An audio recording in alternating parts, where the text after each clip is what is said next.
So hi everyone, this is Kanchan and I welcome you to Kanchan Classes, a one-go destination for learning. Alright, so as I told you that मैंने last session में आपको ये questions important questions जो PA1 और UT1 में important आते हैं chapter number 1 that is number system से मैंने आपको last video में जो भी upload था last में मैंने आपको बताया था कि ये सारे ऐसे questions हैं जो किसी न किसी स्कूल के PA1 और UT1 में आए हुए हैं. Alright, so here I am with the solution. मैंने आपको कहा था आप खुद ट्राई कर लीजिएगा. Alright, so let's do a quick quick quick quick quick. हम क्विकली कर लेते हैं इसको solve. Alright, let's take a red colour. Alright, so can we write zero in the form of p by q. Already मैंने इस chapter के जितने भी कंसेप्ट है सारे आपको प्लेलिस्ट में मिल जाएंगे, सब कुछ पढ़ाया हुआ है. But now we are here with with with practice questions. As I told you कि हर चैप्टर के बाद हम कुछ ऐसे सेट्स ऑफ क्वेश्चंस करेंगे जो हमें लगेगा कि एग्जामिनेशन पॉइंट ऑफ व्यू के हिसाब से बहुत इंपॉर्टेंट है. Alright, so let's do the very first question. Can we write zero in the form of p by q? Yes, no, cannot be explained, none of the above. Zero को मैंने जब starting में पहला video बताया था तो मैंने कहा था ये zero is a rational number, बल्कि ये क्वेश्चन एज इट इज था. तो जीरो को I can write zero upon one. So if I can write any number in the form of p by q, it is a rational number. Yes, I can write this in the form of rational number and this is a p by q form. In between any two numbers there are, दो numbers के बीच में, they are not saying कौन से numbers, they are saying दो numbers के बीच में only one rational number is there, two rational numbers are there, no rational number is there, infinite rational numbers आते हैं. यू नो दैट जब हम दो नंबर्स की बात कर रहे हैं तो किन्हीं भी दो नंबर के बीच में there could be infinite rational numbers. तो रैशनल नंबर का मतलब है नेचुरल भी हो सकता है, होल भी हो सकता है, p by q के फॉर्म में भी हो सकता है. Alright, so that will be infinite rational numbers. The three rational numbers between 3 and 4, 3 and 4 के बीच में three rational numbers निकालने हैं. देखिए अभी एमसीक्यूज है, इसको हम एमसीक्यू के तरीके से करेंगे. हम निकाल भी सकते हैं, मैंने आपको ऑलरेडी एक वीडियो भी अपलोड किया हुआ है, यू नो दैट. ठीक है, और आप चाहे तो हम टैग भी कर देंगे. The three rational number between 3 and 4. देखो अगर मैं 3 और 4 का मतलब क्या है, मतलब 3 पॉइंट समथिंग होना चाहिए और 3.99 या 3.9 से छोटा होना चाहिए और 3.0 से बड़ा होना चाहिए अगर हम यहाँ पे क्विकली इस क्वेश्चन को करें, क्योंकि ऑलरेडी हमें सोल्यूशंस दिए हुए. तो जब ये देखिए, जब मैं 5/2 को करूंगी, जब मैं 5/2 को करूंगी तो आई एम गेटिंग 2.5. तो ये पहला तो ऑप्शन ही गलत हो गया. क्यों गलत हो गया भाई? क्योंकि इसलिए क्योंकि 2.5 वाला 2.5 तो 3 से ही छोटा है. दूसरा वाला देखिए 13/4, 13/4 आएगा अगर तो 4 3s are 12, 4 3s are 12. Point कितना आएगा? 4 2s are 8, 3.2 आ रहा है. तो इसको हम कंसिडर कर सकते हैं. ठीक है, ये वाला अभी हमारा कंसिडरेशन में है क्योंकि पहले हम एलिमिनेशन करते हैं. What is the meaning of elimination? The meaning of elimination is कि पहले हम वो सारे ऑप्शंस हटा देंगे जिनकी जरूरत ही नहीं है, जो ऐसा लगता है कि इसका आंसर हो ही नहीं सकता. नाउ 11/4, जब आप 11/4 करोगे तो आपने 11/4 किया. ओके, यहाँ पे करते हैं 11/4 किया तो 4 1s are 4, 4 2s are 8, 4 3s are 12. तो इसका आंसर तो 2 पॉइंट समथिंग आएगा, तो ये भी आउट ऑफ. नाउ 12/7. अब जो 12/7 है अगर मैं करूंगी 7 2s are 14, तो वो तो 2 पॉइंट में जाएगा, ये तो 1 में ही जा रहा है. तो this is 1 point something, means ये वाला भी पूरा क्रॉस हो गया. Now we are left with 13/4. 13/4 का हमने ऑलरेडी 3.2 समथिंग निकाल दिया. 14/4, 4 3s are 12 again and 4 3s are 12 again 15. So this option is correct. आपको सॉल्व नहीं करना है कि वहां बैठे हुए हैं आप सॉल्व करने के लिए and you are doing it. No, try to do कि जब भी हमारे पास एमसीक्यू फॉर्म में को पहले एलिमिनेशन करिए, पहले जो ऑप्शन बिल्कुल गलत है उसको हटा ही दीजिए कंसिडरेशन से, फिर जो बच जाएगा आप उसमें पॉसिबिलिटीज लगा सकते हैं. ऑलराइट, तो किसी में 2 पॉइंट समथिंग आ रहा था, किसी में 1 पॉइंट समथिंग आ रहा था, एक ऑप्शन में 3 पॉइंट समथिंग आ रहा था, तो we have taken that. I hope it is clear to everyone. So इसका ये वाला है, इसका ये वाला है और इसका ये वाला है. Now which of the following number is an irrational number? इनमें से इररेशनल नंबर कौन सा है भाई? इररेशनल नंबर वो होता है जो नॉन टर्मिनेटिंग नॉन रिपीटिंग होता है. ठीक है, ना खत्म हो रहा है ना रिपीट हो रहा है. और बेसिकली जो रूट्स के अंदर जितने भी नंबर आते हैं, स्क्वायर रूट्स के अंदर जो परफेक्ट स्क्वायर नहीं होते हैं, they are called irrational number. So देखिए, जब मैं √16, अभी देखो इसको सॉल्व कैसे करेंगे, √16 - 4 को सॉल्व करूंगी तो √16 को I can write, this is a perfect square, I can write this 4 4 - 4 कितना हो गया? 0 हो गया. तो भाई ये तो नहीं हो सकता क्योंकि this becomes rational number. Now root 3 minus root 3, 3 plus root 3, मैंने आपको बहुत बार कराया है. 3 माइनस रूट 3 और 3 प्लस रूट 3 किसकी कौन सा फॉर्मूला बन रहा है? Same thing is in minus और same thing is in plus. ठीक है, so whenever we are having same thing in minus and same thing in plus, so we put that formula a square minus b square. So it will be 3 का square minus root 3 का square. 3 का square is 9, root 3 का square is 3. I got 6 as answer. तो इसका answer 6 है, तो ये भी एक irrational number नहीं है. Now look at this. Root minus के साथ रूट 25 है, तो रूट 25 की वैल्यू प्लस माइनस 5 होती है. ठीक है, अब कभी भी आप रूट हटाते हैं तो अभी तक तो आप पॉजिटिव वैल्यू ही लिखते हैं, बट ठीक है चलिए क्लास 9 था, you can go with that. Root 25 की वैल्यू क्या होती है? 5. ये आ गया माइनस 5. अगेन अगेन क्या? Again this is an integer और a rational number minus 5 by 1. Now this is something root 5 plus 3. Now I am having, मेरे पास है रूट 5 प्लस 3. नाउ रूट 5 को आई कैन नॉट सॉल्व, उसमें 3 add हो रहा है, तो एक इरेशनल नंबर के साथ जब एक रैशनल नंबर ऐड तो हो ही नहीं सकता, तो हम उसको ऐसे ही छोड़ देते हैं और वो ओवरऑल क्या बन जाता है? Irrational number. ऑलराइट, क्लियर है? चलिए, very good. Now this is a root a plus root b. It is like root a plus root b और root a minus root b. तो root a plus root b, root a root minus b, क्या हो रहा है? A plus b, a minus b square. Root a का square minus root b का square. Root a is a, root b is b. I got a minus b as my answer. So try to understand बच्चों. देखो, book में there are questions जो आपने already practice किया, but उन practised question को जब आपके एग्जाम में क्वेश्चन आते हैं, उसके बीच का जो ब्रिज है, you have to work on that yourself. So it means that practice is the only thing that will make you walk on that bridge. Are you getting the things? ठीक है, तो ये नहीं बोलना अरे ये तो हमारी एनसीईआरटी में था ही नहीं. अरे ऐसा नहीं होता है, हमेशा एनसीईआरटी के क्वेश्चंस नहीं आते. एनसीईआरटी का कंसेप्ट होता है, और ऐसा कुछ नहीं है कि बहुत हाई फाई मतलब 12th का क्वेश्चन पूछ लिया है, आप ही से रिलेटेड है. You have to do. ठीक है, the decimal representation of a rational number is terminating, non terminating, non recurring, non terminating, recurring. देखिए रैशनल नंबर में दोनों होगा, ए और बी. भाई टर्मिनेट भी हो जाता है, खत्म भी हो जाता है.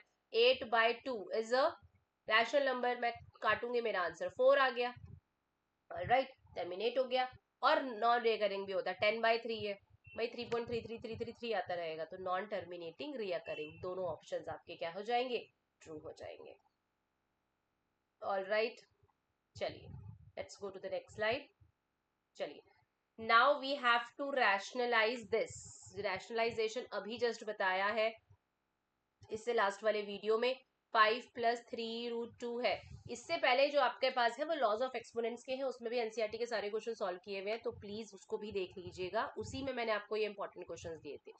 रैशनलाइजेशन करना है तो उसके कॉन्जुगेट से कर दीजिए मल्टीप्लाई. बताया है कॉन्जुगेट क्या होता है. कॉन्जुगेट इज नथिंग बट जहां पे आपका ऑपरेटर है उसको उल्टा कर दीजिए. प्लस है तो माइनस कर दीजिए, माइनस है तो प्लस कर दीजिए. ठीक है, सॉल्व कर लेते हैं साथ में. 5 माइनस 3√2 1 के साथ मल्टीप्लाई होके एज इट इज आ जाएगा. 5 का स्क्वायर हो जाएगा, माइनस 3√2 का स्क्वायर हो जाएगा. मैंने आपको ऑलरेडी बताया हुआ है कि हम 3√2 का स्क्वायर कैसे करते हैं. Let's take black colour. 3√2 का स्क्वायर करने के लिए हम उसको 3√2 से ही मल्टीप्लाई करेंगे. नाउ 3 से नंबर मल्टीप्लाई हो जाएगा 9, √2 से √2 मल्टीप्लाई होगा 2 and I will get 18. So similarly let's do this. तो ये 5 माइनस 3√2 एज इट इज आ जाएगा. ये आ जाएगा 25. और ये आप ओरल भी कर सकते हैं भाई. 3 का स्क्वायर हुआ 9, √2 का स्क्वायर हुआ 2, 9 2 18. I got 18 as my answer. तो ये आ गया 5 3√2 अपॉन 25 में से 18 गया, कितना होता है? 7. I got my answer. तो this is rationalize the denominator one. All right, आप मेरे साथ साथ करेंगे भाई, देखना नहीं है, मेरे साथ साथ करिए तभी होगा. ऑल राइट, चलिए. Now simplify this. √5 minus √3. √5 minus √3 और √5 प्लस √3। अभी जस्ट बताया, √a minus √b, √a plus √b क्या हो जाएगा, √a का स्क्वायर माइनस √b का स्क्वायर, √5 का स्क्वायर 5, 3 का स्क्वायर √3 का स्क्वायर 3, 5 माइनस 3 2। फॉर्मूला लगा using formula a square minus b square. ठीक है, a plus b, a minus B का फॉर्मूला क्या होता है, a square minus b square. Alright, same the rational express 2.555 in a p by q form. Again करवाया हुआ question है, express 2.5, 2.5 का बार लिख सकती हूं मैं, इसको मैंने x मान लिया। नाउ मल्टीप्लाई इक्वेशन 1 by 10, इसको 10 से मल्टीप्लाई कर लीजिए। I will get 10x is equal to 10 multiply by 2.55 bar. Repeat कर लीजिए क्योंकि आप पॉइंट को आगे लेके जाएंगे तो you should have extra numbers. Alright, 5 के ऊपर ये बार है। Now I will get 10x is equal to this point will shift to here, so I will get 25.5 bar. Now subtract, let's take this as equation number 2. Now subtract 1 को subtract कर लीजिए 2 से। Alright, so it will be 10x minus x, यहाँ से हो जाए। देखिए जब भी आप एलजेब्रा में सब्ट्रैक्शन कर रहे हैं दो इक्वेशन का, तो लेफ्ट हैंड साइड से लेफ्ट हैंड साइड सब्ट्रैक्ट होती है और राइट हैंड साइड से राइट हैंड साइड सब्ट्रैक्ट होती है 2.5 बार। तो जब मैं 25.5 बार से 2.5 बार सब्ट्रैक्ट करूंगी, बार से बार कैंसिल हो जाएगा, I will get 23.0 or 23 as my answer. It will get 9x is equal to 23 or x is equal to 23 by 9. All right, done. Very simple. आपको देखो, this is paper solving, right? यहाँ पे आपको मैं बता रही हूँ, बट ऑलरेडी हमने इसको बहुत डिटेल में, इसका जो स्पेसिफिक टॉपिक है that is called expression rationalisation in p by q form, उसमें बहुत अच्छे से आपको करवाया हुआ है। ऑलराइट, क्लियर है? हाँ जी, बिल्कुल होना चाहिए, नहीं है तो प्लीज मुझे बता दीजिए। Okay, now the next, rationalise the denominator. इसको रैशनलाइज कर लेंगे, √5 प्लस √2 है, √5 माइनस √2 से ऊपर नीचे क्या कर लेंगे, multiply. Alright, and you will get the answer.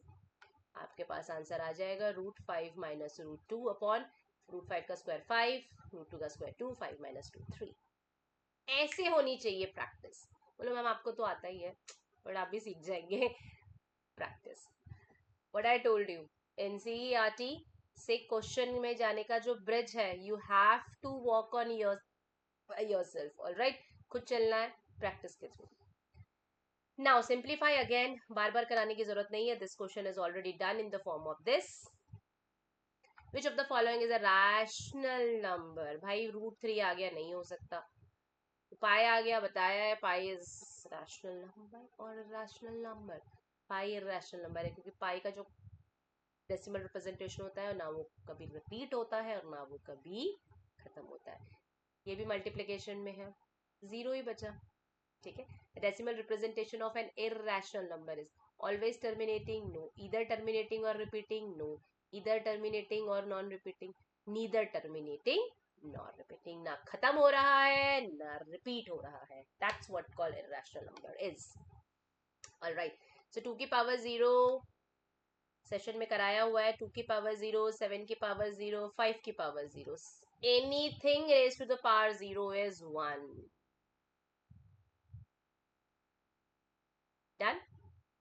Very good. Now simplest form of 25 raised to the power 1 by 3, 25 raised to the power 1 by 3 multiply 5 raised to the power 1 by 3। अभी क्या लगाऊं, base तो same ही नहीं है। Base same नहीं है ना, क्या कर सकते हैं। अच्छा वैसे पावर तो सेम है ना, तो you can write 25 multiply by 5 का पावर 1 by 3। आपने बेस को सेम कर दिया, हमने कौन सा लॉ लगाया, a raised to the power 1 by 3 multiply by b raised to the power 1 by 3 is equal to ab raised to the power 1 by 3। अब देखो 25 को मैं 5 into 5 लिख सकती हूँ कि power 1 by 3। 5 raised to the power 3 multiply 1/3 which tell me कि इन दोनों की पावर्स आपस में मल्टीप्लाई हो रही हैं and I got 5 as my answer. I hope you're getting this. कुछ नहीं किया है, ऑलरेडी आपको एक्सपेरिमेंट वाले सीरीज में बताया हुआ है कि हम जब बेस, अब यहाँ पे बेस तो सेम नहीं थे, हम बना भी सकते थे, हम इसको और दूसरे तरीके से भी कर सकते थे, बट पावर सेम थी, तो पावर सेम थी तो आपने दोनों नंबर को कंबाइन कर दिया. अब आपने देखा यार 25 तो क्या नंबर है, कंपोजिट नंबर है, कंपोजिट है तो right in form of prime, prime के फॉर्म में जैसे ही निकाला 555 आ गया. अब इतना तो आप सेंस लगा सकते हैं कि अगर मैं यहाँ पे 3 बार 5 की पावर 3 लिख दूं, बाहर 1/3 है तो it will get cancel out. Okay, now this is the last question and very much important. In the last session, yes, इससे पहले वाले सेशन में मैंने आपको बताया था कि अगर किसी का रूट है तो उसका मतलब वो उस नंबर की पावर क्या है, 1/2 है. Remember this. तो चलिए इसी से हम इसी वाले क्वेश्चन को करेंगे. मेरे पास है root p raise to the power -1 multiply q. फिर मेरे पास है मल्टीप्लीकेशन में, again this is for multiplication, q raise to the power -1 into r. फिर मेरे पास है मल्टीप्लीकेशन में r raise to the power -1 p. ठीक है, चलिए करेक्ट. अब देखिए ये मैंने क्या बोला, p raise to the power -1 into q का होल पावर 1/2 हो गया, multiply q raise to the power 1 multiply r का होल पावर 1/2 हो गया, और r raise to the power -1 multiply p whole का पावर 1/2 हो गया. अब सबको 1/2 बांट दो, मतलब ये बांटने का मतलब क्या है कि p बाय इसका भी है तो इसका भी है, तो ये आ जाएगा आपका, let's take red one, p -1/2 हो जाएगा और q की पावर क्या हो जाएगी, 1/2. कोई दिक्कत, ये जो पावर बाहर होती है हम वो दोनों को डिस्ट्रीब्यूट करें, तो जब वो -1 के साथ मल्टीप्लाई हुई तो 1/2 आ गई, q के साथ मल्टीप्लाई होगी तो q की पावर 1 थी तो 1/2 हो गई, मल्टीप्लाई q की पावर -1/2 हो गई और r की पावर 1/2 हो गई. सिमिलरली r की पावर -1/2 हो गई और p की पावर 1/2 हो गई. अब देखो कैसा क्वेश्चन होता है, बहुत सिंपल. p, अच्छा चलिए let's take another colour. p है और p है, p की पावर -1/2, p की पावर +1/2, p की पावर -1/2, p की पावर +1/2, क्या आ गया, p की पावर, अच्छा चलो बाद में करते हैं, आप बोलोगे मैम पहले ही लिख रहे हो आप, मल्टीप्लाई सिमिलरली q की पावर 1/2, q की पावर -1/2, तो 1/2 -1/2. Similarly will go for r. ठीक है, अब आई डोंट नो इस एरिया पे you can understand that my face is, my video is coming, so I will not be writing in this portion. और r की power 1/2 plus या -1/2 directly लिख लीजिए, प्लस माइनस माइनस ही होता है. Cut गया कट गया कट गया कट गया कट गया कट गया, वी गेट p की पावर 0 मल्टीप्लाई बाय q की पावर 0 मल्टीप्लाई बाय r की power 0. I got as 1 into 1 into 1, I got 1 my answer. Yes, मैंने आप लोगों को बताया था ना कि कितना, तो देखिए पता है अक्सर क्या होता है, मैंने एक चीज देखी है कि जो ऐसे बड़े बड़े क्वेश्चंस होते हैं ना, इवन आप रैशनलाइजेशन में भी देखेंगे, रैशनलाइजेशन 5 टर्म का रैशनलाइजेशन होता है, 1/√7 माइनस √8 माइनस 1/√7 माइनस √6, बड़ा लंबा चौड़ा क्वेश्चन होता है. अभी आप देखेंगे आपकी आर डी शर्मा में आंसर उसका लास्ट में आता है 1.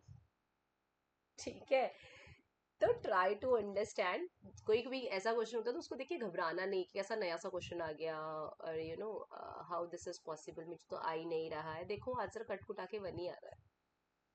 Alright, so what is the important thing you need to remember, आपको स्क्वायर रूट देख के घबराना नहीं है.